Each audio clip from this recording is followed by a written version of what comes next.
Hey everyone, welcome to Princess Gay. I'm your host Connie, and today we are here with my blind reaction to The Conjuring.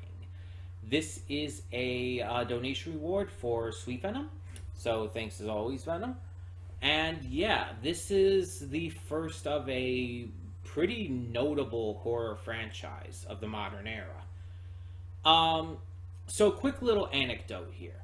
I might have seen a little bit of this before, but not actively. What I mean is, I believe, and I'm not even 100% sure on this, but I believe I was in the room when someone else was watching it on TV.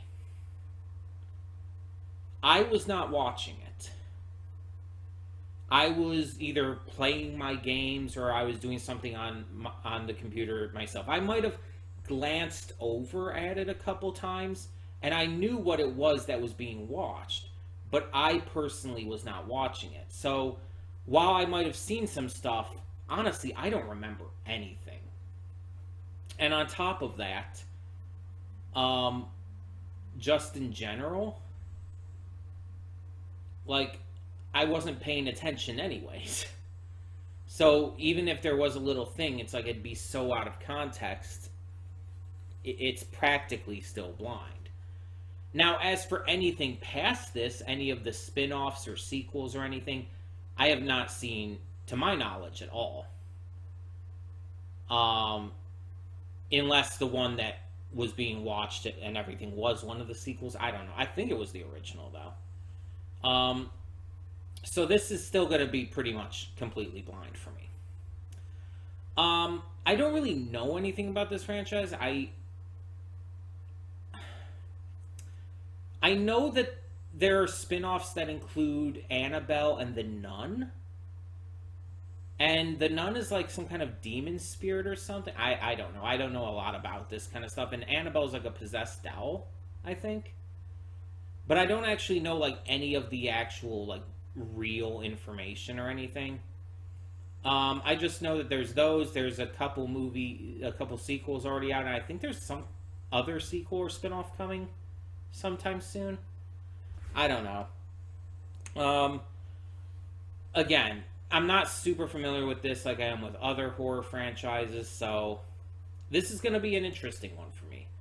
This is going to be a dive into something that I know is really popular, and I've just never really given the proper time of day to.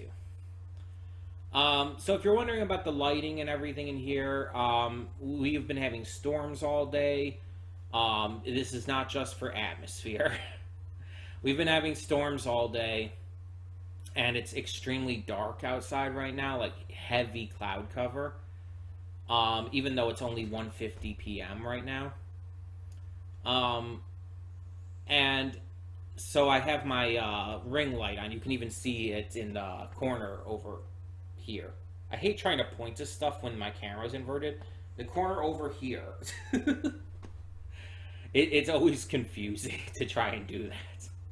But yeah, you can see the little bit of it. And I can adjust it like in a little bit, like make it like a warmer color, which probably might be good because that was starting to give me a headache. It was so bright and white, and it was giving me a headache. I don't want it too warm, though. Let me see, because this is like where it was before. I think something like this would be good. It's a lot warmer and not as heavily bright and everything. It's just like glaring at my face, and I've already been recording multiple things the same day I'm recording this. So, yeah. Not great. Obviously, you're seeing this on Sunday, but, you know, I record movies ahead of time. Yeah. So I'm interested to see what this is. To see all the details about this. I don't know who's in this. I don't know much of anything. So nothing really new there. But either way, we're just gonna get this started. When the screen fades to black, pause this redirect and go to the description below. Follow the link to the reaction, and after you watch it, come back here to the redirect and resume play. Because after it fades to black and then fades back in, everything from that point forward will be my afterthoughts and will contain spoilers to the movie. So, that being said, thank you so much for tuning in, and I will see you at the reaction. And we are back, and we'll begin with spoilers in 3, 2, 1, now. So, yeah, I might have seen, like, maybe little bits of this when, again, as I said in the pre-thoughts, just kind of while someone else was watching, I glanced over and whatnot. But I definitely have never actively seen this. Um, I have, in my time, seen quite a few possession, haunting type of movies. And a lot of them don't do it for me because a lot of them like fall under a lot of the same tropes and ideas. Um, and it just becomes very much too samey. And even with this one, you could see a lot of the same kind of stuff happening in it. Um, a lot of things that you would see in other movies like this. But I think what sets this apart is the not only just the tension that is built throughout, but the connection you make with the characters. Not only Ed and Lorraine, but all of them, the entirety of the family, even the others working on the investigation with them. The kid with the black light, the cop. It's like you kind of get to know them a little bit. For those two a little less, obviously, but you get to connect a little bit. And with the family and with Ed and Lorraine, it's a lot. So it allows it to feel almost more personal, like it's almost like you're experiencing it along with them. And I mentioned in this, like, Patrick Wilson is in a lot of these horror films. He's in, like, Insidious and everything. And I think that's just because he's really good for these kind of movies. Like, he's just a really good actor for specifically these kind of films. So I have no issue with him being in a lot of these. It's just something I noted. But he was really good for this. He's great playing this character. Also, I briefly looked things up, very briefly. So I don't know how accurate this was to the actual stories and everything. But I did find out that the real Ed and Lorraine Warren,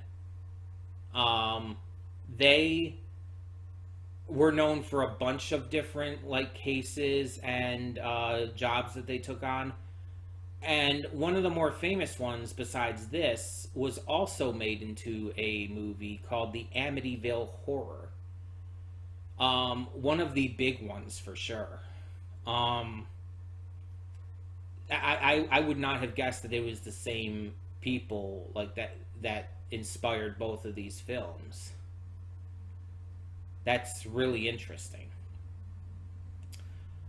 This movie, like I said, it had a lot of tension to it. And part of that is because of connecting with the family, but it also built it up well. You see little bits at a time, little bits of like either something moving around the shadows, or at one point pretty early on, you see like the witch jumping off of the top of the wardrobe and everything.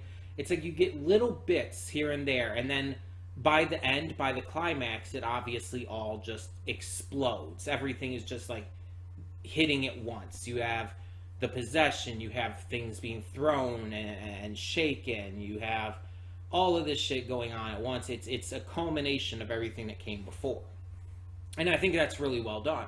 The actors also all did a great job in this. Obviously, Patrick Wilson, but even just all of the family, even the girls, did a fantastic job. Like, even the parts where they're just standing around looking terrified, it's like you believe that these are just a bunch of young girls just scared out of their minds from what's happening. It's completely believable.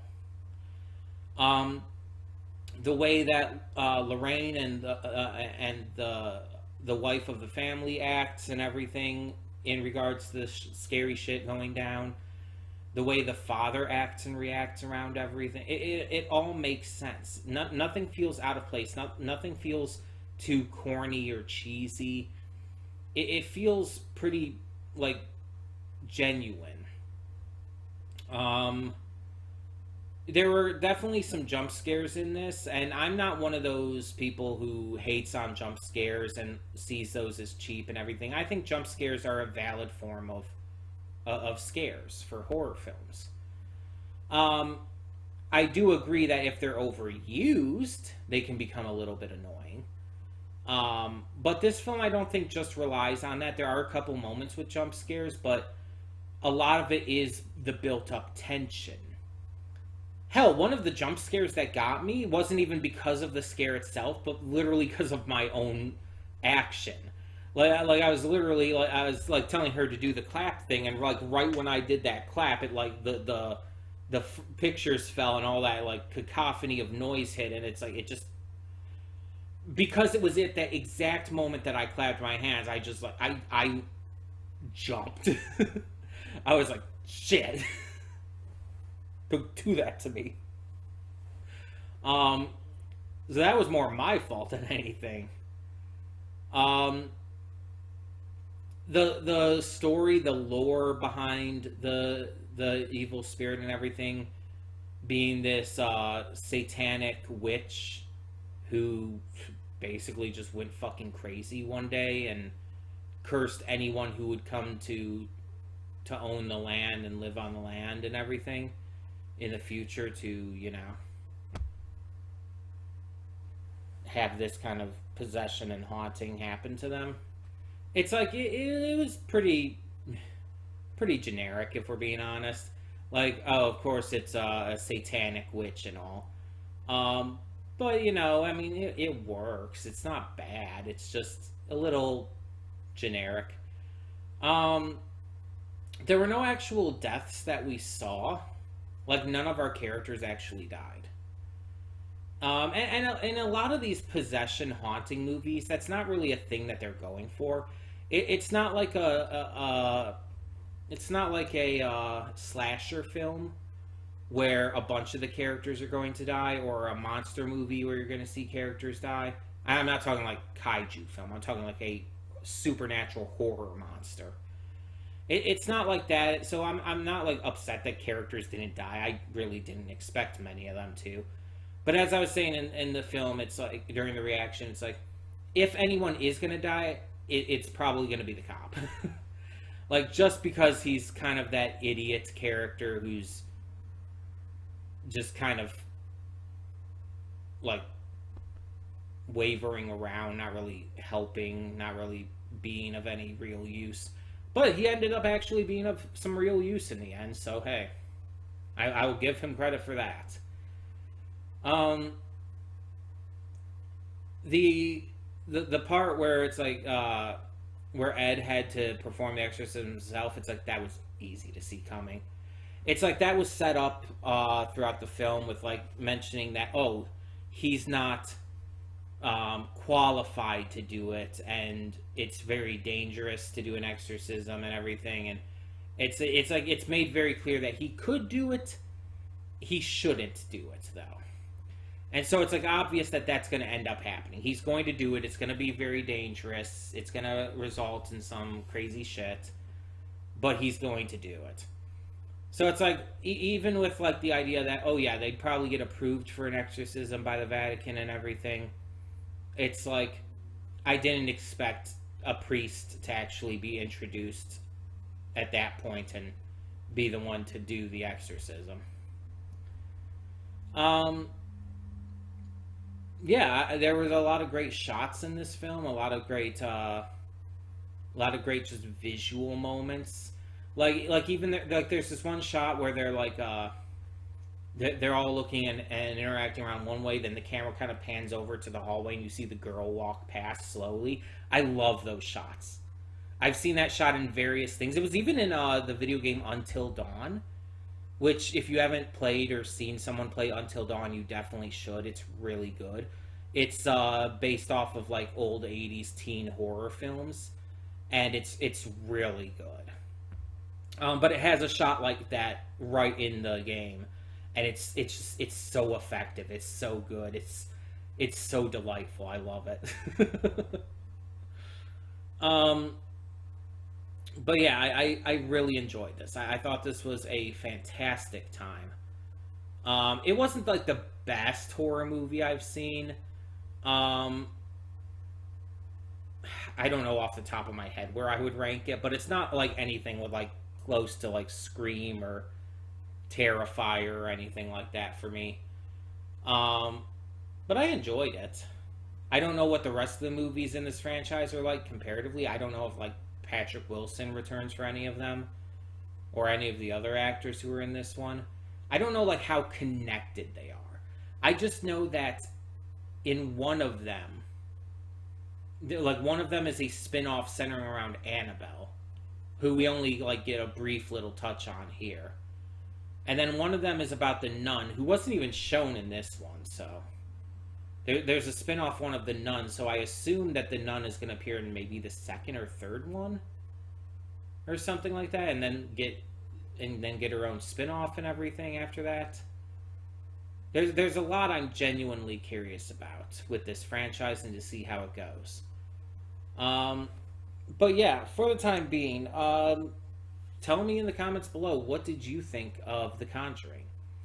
Let me know, and thank you so much for tuning in. I'm Connie, and I'm signing off. See y'all next time.